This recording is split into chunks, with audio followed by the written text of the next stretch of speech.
patnubay at gabay ng magulang ang kailangan. Maaaring may masiselang tema, lengguwahe, karahasan, sexual, horror o droga na hindi angkop sa Nagsisimula na nga ngayon ang laban nito ni Gargan at ni Tera, subalit sa samang palad ay nasa solongan nito ni Gargan itong si Tera at hindi malaman ng kanyang mga kapwa sangre at ng mga kambaldiwa kung saan ito dinala.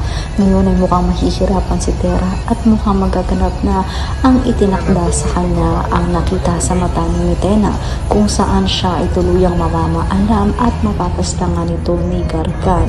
Ngayon ay hindi malaman ni Danaya ang sobrang sakit na kanyang nadarama sapagkat sa ikalawang pagkakataon ay muli siyang nawalan ng kanyang anak.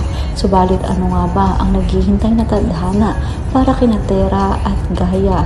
Gayong alam naman natin at nakita natin na mukhang magsasanib ang magkapatid upang magbuo ng isang mas malakas na katauhan. Yan ang mga dapat nating abangan dito nga lang sa Encantadia Sangre.